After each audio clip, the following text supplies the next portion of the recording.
Welcome back दोस्तों। आज मैं आपके सामने रिसेंटली मलयालम लैंग्वेज में रिलीज हुई एक क्राइम थ्रिलर मूवी को लेकर आया हूँ जिसका नाम है तेलुगु सहितम। तो अब चलिए फटाफट से वीडियो को स्टार्ट कर लेते हैं। उससे पहले लुटा दो प्यार, फॉलो इंस्टाग्राम। कहानी की शुरुआत में ही आधी रात में एक अनजान बंदा किसी लड़की को मार के उस लड़की को किसी बागीचे में लाकर उसके 2 टुकड़े कर देता है और उन टुकड़ों को किसी बीच के पास ले जाकर वहाँ से नीचे पानी में फेंक देता है। दूसरे दिन उसी गांव को दिखाया जाता है। एक्चुअली कुछ दिनों के बाद इस गांव में हर साल एक फेस्टिवल चल रहा होता है, तो उसी की अनाउंसमेंट चलने लगती है। दूर दूर से बहुत सारे लोग इस गांव पर आते हैं उस फेस्टिवल को देखने के लिए। अब पुलिस वाले भी अपनी तरीके से तैयारियां स्टार्ट कर देते हैं, वही सिक्योरिटी वगैरह समथिंग। हर रोज सलमान नाम का एक कांस्टेबल उस गांव के एक पागल बंदे को खाना देते रहता है। उसके बाद कुछ और कैरेक्टर्स का इंट्रोडक्शन होने लगता है। पहले तो जमाल जो उसी गांव में ऑटो चलाने का काम करता है। इसका तो बस यही सपना होता है कि अच्छे से पैसे कमाकर अपनी फैमिली की अच्छे से केयरिंग करे। उसके बाद स्वाति नाम की एक लड़की को दिखाया जाता है जो उसी गाँव में ब्यूटी पार्लर का काम करती है। स्वाति जहाँ पर भी जाना चाहती जमाल के ऑटो में ही जाती। बाद में विजय नाम के एक बंदे को दिखाया जाता है जो कुछ भी काम धंधा ही नहीं करता। सुबह होते ही अपने घर वालों से सिर्फ गालियां ही खाता है। उसके बाद सुरेश नाम के एक बंदे को दिखाया जाता है जो एक बाइक मैकेनिक होता है। जमाल, विजय और सुरेश ये तीनों बेस्ट फ्रेंड्स होते हैं। हर रोज ये तीनों अपना काम खत्म करके शाम में बहुत ही चिल तरीके से एंजॉय करते रहते हैं। दूसरी तरफ पुलिस वाले अपने गांव के ड्रग्स के केस को डीलिंग करते रहते हैं कि इस गांव में ड्रग्स का सप्लाई कुछ ज्यादा ही बढ़ चुका है। इसी इन्वेस्टिगेशन के दौरान पुलिस वाले 3 लड़कों को गिरफ्तार करके पुलिस स्टेशन पर लाते हैं। लेकिन शॉकिंगली उनमें से एक बंदा एमएलए का बेटा होता है, तो एमएलए का पीए पुलिस स्टेशन पर आकर बहुत झगड़ा करने लगता है पुलिस वालों से। अब पुलिस वालों के पास कुछ भी ऑप्शन न होने की वजह से उन 3 लड़कों को छोड़ देते हैं। रूलिंग पार्टी है, पंगा क्यों लेना। खैर दूसरी तरफ जमाल, विजय और सुरेश जमाल को लड़की देखने के लिए लड़की वालों के घर पर जाते हैं। लेकिन शॉकिंग बात यह है कि ये तीनों पहले ही लड़की के फादर से झगड़ा कर चुके होते हैं, तो लड़की के फादर को देखकर समझ जाते हैं कि वो बंदा अपनी लड़की को जमाल को नहीं देगा। इस तरह से ये तीनों खुद ब खुद वहाँ से वापस अपने घर पर चले जाते हैं। रास्ते के दरमियान में पुलिस वाले गाड़ियों की चेकिंग करते रहते हैं क्योंकि गांव में तो ड्रग्स का सप्लाई कुछ ज्यादा ही बढ़ चुका है। ऐसा ही जमाल के ऑटो को भी रोककर इसे पूछने लगता है कि तुम बिना ड्राइविंग यूनिफॉर्म पहने ऑटो चला रहे हो, फटाफट से 2000 रुपए फाइन पे करो। जमाल कहने लगता है कि सर एक्चुअली मैं आज ऑटो नहीं चला रहा, हम लोग मेरी शादी की बात करने के लिए दूसरी जगह से आ रहे हैं। लेकिन वो ऐसे जमाल से ही कहने लगता है कि तुम जहाँ पर भी जाओ फर्क नहीं पड़ेगा, ऑटो चला रहे हो यूनिफॉर्म पहना जरूरी है। जमाल कहने लगता है कि सर मेरे पास 2000 रुपए नहीं है, सिर्फ 500 रुपए है। अब यही बात थोड़ा आगे बढ़कर इन दोनों के बीच हाथापाई होने लगती है। पुलिस वाले और उसी तरह से जमाल के फ्रेंड्स इन दोनों को रोकने लगते हैं। दूसरे पुलिस वाले जमाल उसके फ्रेंड्स को भेज देते हैं। वो ऐसे जमाल से कहने लगता है कि मैं तुम्हें देख लूंगा, जरूर किसी न किसी दिन तुम मेरे हाथ लगोगे। इस तरह से उसको वार्निंग देने लगता है। दूसरी तरफ वो स्वाति अपने फ्रेंड को फोन करके अपने गाँव के फेस्टिवल पर बुलाने लगती है कि हमारे गांव का फेस्टिवल बहुत ही धूमधाम से चलेगा, तुम जरूर आना। तो स्वाति की फ्रेंड भी कहने लगती है ठीक है बाबा, मैं जरूर आऊंगी। दूसरी तरफ वो कांस्टेबल सलमान उस पागल बंदे के पास आकर खाना देते हुए कहने लगता है कि मैं 1 हफ्ते तक उस फेस्टिवल में बिजी रहूंगा, पता नहीं तुमको खाना कौन देगा, लेकिन फिर भी मैं होटल वाले बंदे से बात कर लूंगा। इस तरह से एक होटल वाले बंदे से बात कर ही लेता है कि हर रोज तुम उस बंदे को खाना देते रहो। अब उसी रात इस गांव का बहुत बड़ा फेस्टिवल स्टार्ट होता है। यहाँ पर एक फॉरेन लड़की आकर ब्लॉगिंग बनाने लगती है। उसी फेस्टिवल में कुछ बंदे कार्ड्स गेम खेलते रहते हैं। ये फॉरेन लड़की उसको भी शूट करती रहती है, लेकिन वहाँ का एक बंदा उस लड़की को रोकने लगता है कि तुम यहाँ पर वीडियो मत बनाओ, जाओ। वो लड़की कहने लगती है अरे मैं तो बस ब्लॉगिंग कर रही हूँ, लेकिन वहाँ के बंदे इस लड़की पर हाथ उठाने लगते हैं। ये लड़की भी चुप नहीं बैठती, जबरदस्त तरीके से फाइट करने लगती है। बहुत ही लंबी फाइट के बाद फटाफट से वहाँ पर पुलिस वाले आकर इस फॉरेन लड़की को और वहाँ के बंदों को अपने साथ पुलिस स्टेशन ले जाते हैं। जैसे उस फॉरेन लड़की को सॉरी बोलकर उन बंदों से कहने लगता है कि फॉरेन लड़कियों से पंगा लेना मतलब बहुत बड़ा इश्यू हो सकता है, अगली बार ऐसी घटिया हरकतें मत करो, फटाफट से इस लड़की को सॉरी बोलो। इस तरफ वो स्वाति जमाल को फोन करके इसके फ्रेंड को पिक करने के लिए किसी जगह पर भेजने लगती है। खैर सुबह होने के बाद पुलिस वालों को कुछ इन्फॉर्मेशन मिलने पर पुलिस वाले और फोरेंसिक वाले उस जगह पर जाकर इंस्पेक्शन करने लगते हैं। पुलिस वाले तो हर एक कोने से सबूत को गैदर करते रहते हैं। शॉकिंग बात यह है कि इस घर में स्वाति की हत्या हो गई। एक और शॉकिंग बात यह है कि स्वाति का सर मौजूद नहीं होता, सिर्फ उसका धड़ ही होता है। स्वाति के सर के बदले एक और लड़की का सर वहाँ पर होता है, जिसका मतलब रात में 2 लड़कियों की हत्या हो गई। उसके बाद पुलिस वाले उस घर में काम करने वाली औरत को बुलाकर इंट्रोगेट करने लगते हैं। वो औरत कहने लगती है कि सर कल मैं काम पर नहीं गई थी और उसी तरह से उस स्वाति के बारे में कुछ ज्यादा बातें मुझे नहीं पता। वो स्वाति यहाँ पर एक ब्यूटी पार्लर को रन करती है, उससे ज्यादा मुझे कुछ नहीं पता। बाद में फॉरेंसिक वाला बंदा इंस्पेक्टर को अपने पास बुलाकर कहने लगता है कि सर पता नहीं किसने इस क्राइम को किया, बहुत ही पक्का प्लानिंग के साथ किया। लड़कियों को मारने से पहले उनके साथ कोई भी सेक्सुअल असॉल्ट भी नहीं हुआ और उसी तरह से ना ही घर में चोरी हुई। पुलिस वालों की इन्वेस्टिगेशन में ये बात पता चलती है कि वो स्वाति लास्ट टाइम जमाल को ही कॉल किया। वो ऐसा ही पुरानी बात को याद करके जमाल को पुलिस स्टेशन पर लाकर बहुत मारने पीटने लगता है कि बताओ तुमने स्वाति को क्यों मारा। जमाल के बारे में पता होकर जमाल के फ्रेंड्स और उसके फैमिली मेंबर्स गांव के सरपंच के पास जाकर एक लॉयर की मदद से पुलिस स्टेशन पर जाते हैं। इस तरफ एसआई भी जमाल को बहुत मार पीट कर पूछने लगता है। जमाल कल रात जो हुआ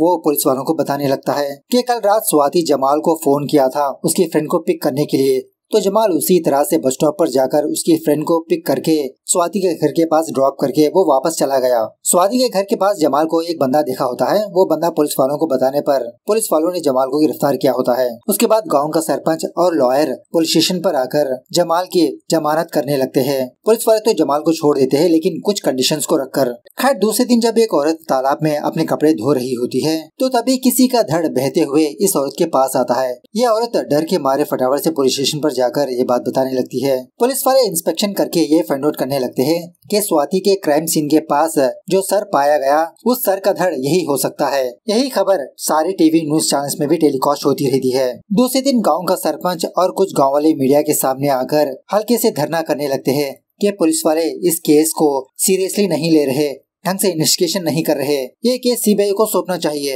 अब गांव वालों का धरना बहुत ही वायरल होने की वजह से इंस्पेक्टर का हायर ऑफिसर इंस्पेक्टर के पास आकर यही कहने लगता है कि मैं तुमको 3 दिन का टाइम देता हूँ, 3 दिन के अंदर इस केस को फटाफट से क्लोज करो वरना ये केस सीबीआई के हाथों में चला जाएगा। बाद में ये इंस्पेक्टर यही सोचने लगता है किस एंगल से इस केस को इन्वेस्टिगेशन किया जाए। उसी वक्त इस इंस्पेक्टर को वो पागल बंदा नजर आता है जिसके पैर थोड़े से टेढ़े होते हैं। इंस्पेक्टर इस पागल बंदे के पैरों को देखकर यही सोचने लगता है कि क्राइम सीन पर मतलब उस तालाब के पास ऐसे ही फुटप्रिंट्स पाए गए थे।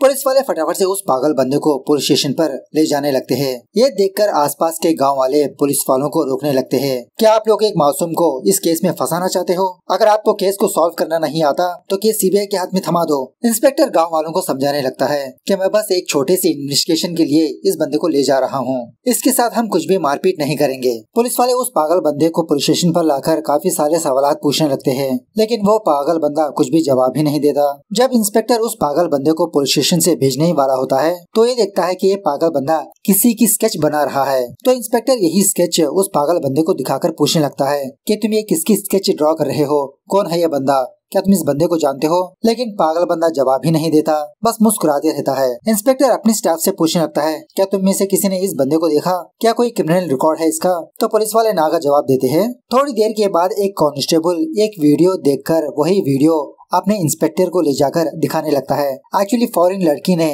एक व्लॉग बनाया था ना, वही वीडियो होती है। उसी वीडियो में वो बंदा मौजूद होता है जो पागल बंदे ने स्केच ड्रॉ किया। सो बाद में पुलिस वाले गांव में जाकर उस बंदे की फोटो दिखाकर पूछने लगते हैं क्या तुम लोगों ने इस बंदे को देखा? तो सारे लोग ना का जवाब देते हैं। दूसरे दिन दूसरे पुलिस स्टेशन का एक पुलिस वाला इस इंस्पेक्टर के पास आकर कहने लगता है कि सर आप जिस बंदे को ढूंढ रहे हो मैं उस बंदे को जानता हूँ, ये केस में मुलाकात किया था मैंने उससे, बहुत ही अजीब का बंदा है वो। इस तरह से एक छोटा सा फ्लैशबैक बताने लगता है। एक दिन वो स्केच वाला बंदा अपना काम खत्म करके अपने रेगुलर की दुकान के पास आता है बस ऐसे ही कुछ सामान खरीदने के लिए। दुकान वाला बंदा इस बंदे से कहने लगता है कि मुझे तुम्हारे बेटे के ऊपर थोड़ा शक है यार, तुम्हारा बेटा किसी अनजान बंदे के पास जाकर कुछ चीज ले रहा था, थोड़ा तुम अपने बेटे के ऊपर नजर रखो कहीं वो भटक ना जाए।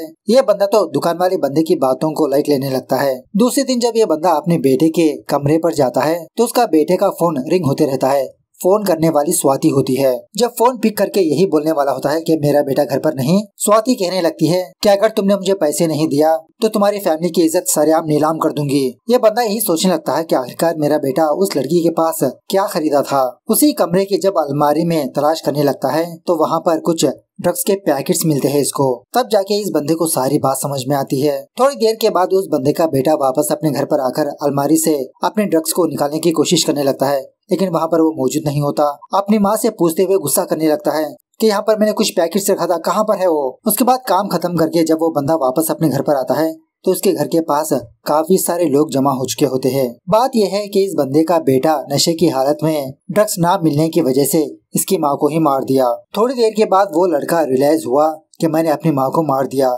इस तरह से ये भी खुदकुशी कर लेता है। तो अपनी फैमिली को ऐसी हालत में देखकर ये बंदा बहुत टूट के बिखर जाता है, बेहोश भी हो जाता है। सो प्रेजेंट डे पर वो दूसरा पुलिस वाला इस इंस्पेक्टर से यही बात बताकर कहने लगता है। उसके बाद वो बंदा कहाँ पर गया मुझे आइडिया नहीं। सीन दोबारा थोड़ा सा फ्लैशबैक में जाने लगता है। यहीं पर हमको ये बात पता चलती है कि स्वाति और उसकी एक और फ्रेंड ड्रग्स का धंधा करते रहते हैं। मतलब किसी दूसरी गैंग से ड्रग्स लेकर ब्यूटी पार्लर के आड़ में ड्रग्स का सप्लाई करती रहती है। इसी दरमियान में एक दिन स्वाति और उसके दोनों फ्रेंड्स बस के जरिए से कहीं पर जाते रहते हैं। शॉकिंगली वो स्केच वाला बंदा भी स्वाति उसके दोनों फ्रेंड्स को फॉलो करते रहता है, क्योंकि इसका बेटा तो स्वाति की वजह से ही मारा गया। थोड़ी देर के बाद स्वाति को ये इन्फॉर्मेशन मिलती है कि आगे पुलिस वाले बस की चेकिंग कर रहे हैं। तो फटाफट से स्वाति अपने दोनों दोस्तों को लेकर वहाँ से जाने लगती है।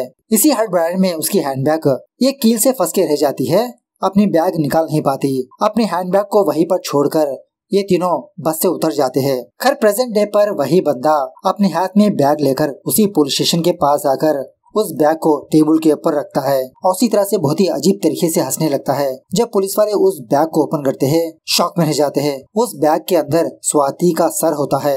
खैर दूसरे दिन इंस्पेक्टर इस बंदे को कोर्ट के पास ले जाते समय यही सवाल पूछने लगता है कि तुमने उन दोनों लड़कियों को मारा, लेकिन उन दोनों का सर अलग क्यों किया। ये बंदा कहने लगता है कि उन दोनों लड़कियों की वजह से काफी सारे लोगों की तकदीरें बदल गई थी, इसलिए मैंने भी उन दोनों के सर को अदल बदल कर दिया। उसके बाद इस बंदे का केस खत्म होने के बाद वो कांस्टेबल सोलमन बहुत ही सुकून से वापस अपने घर आने लगता है और उसी तरह से अपना एक छोटा सा फ्लैशबैक भी याद करने लगता है। इस सोलमन की एक लौती बहन होती है जिससे बहुत प्यार करते रहता है। अब सोलमन अपनी ड्यूटी की वजह से अपनी बहन की केयरिंग नहीं कर पाता, जिसकी वजह से अपनी बहन को हॉस्टल में एडमिशन करवाने लगता है। इसी हॉस्टल में सोलमन की बहन की मुलाकात स्वाति और उसकी फ्रेंड नैन्सी से हुई। बहुत ही कम समय में ये तीनों बहुत ही अच्छे फ्रेंड्स बन जाते हैं। सोलमन की बहन को ये बात पता नहीं होती कि स्वाति और नैन्सी ड्रग्स का धंधा करते हैं। स्वाति ये काम बहुत ही सीक्रेटली करती रहती है। उस दिन स्वाति ने बस में अपनी हैंडबैग भूल गई थी, तो पुलिस वालों को उस बैग में सोलमन की बहन का आईडी कार्ड मिला। सो पुलिस वाले मीडिया के सामने आकर यही बोलने लगते हैं कि सोलमन की बहन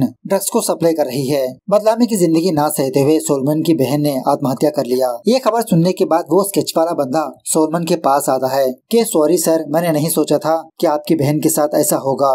एक्चुअली पुलिस वालों को मैंने ही इन्फॉर्म किया था। सोलमन इस बंदे को जो हुआ वो बताने लगता है। जब सोलमन की बहन ने टीवी न्यूज चैनल में अपनी वो खबर देखा, इसके तो होश ही उड़ जाते हैं। स्वाति से कहने लगती है कि स्वाति वो बैग तो तुम्हारी है ना, क्या तुम ड्रग्स का सप्लाई करती हो? नहीं, मुझे तो अपने भाई को बोलना होगा। इस तरह से सोलमन की बहन टेरेस पर जाकर अपने भाई को कॉल करने लगती है। अब इनका राज बाहर न आए, स्वाति और नैन्सी सोलमन की बहन को उसी टेरेस के ऊपर से नीचे धक्का दे देते हैं। नीचे एक लोहे की प्लेट होती है, उसका सर उस लोहे की प्लेट के ऊपर गिरने की वजह से सर और धड़ दोनों अलग हो जाते हैं। तो यह बंदा सोलमन से कहने लगता है कि सर आप फिक्र मत करिए, हम दोनों स्वाति और नैन्सी से बदला लेंगे। सो बाद में फेस्टिवल के टाइम सोलमन ने ही स्वाति और उसकी फ्रेंड नैन्सी को मारकर उन दोनों के टुकड़े करके ब्रिज से नीचे पानी में डाल दिया था। यही सीन मूवी की स्टार्टिंग में दिखाया गया था। तो ये सब कुछ होने के बाद वो बंदा सोलमन के पास आकर कहने लगता है कि सर मेरे पास तो खोने के लिए कुछ भी नहीं है, आपकी तो और भी जिंदगी बाकी है। वो बैग मुझे दीजिए, मैं जाकर सरेंडर हो जाऊंगा।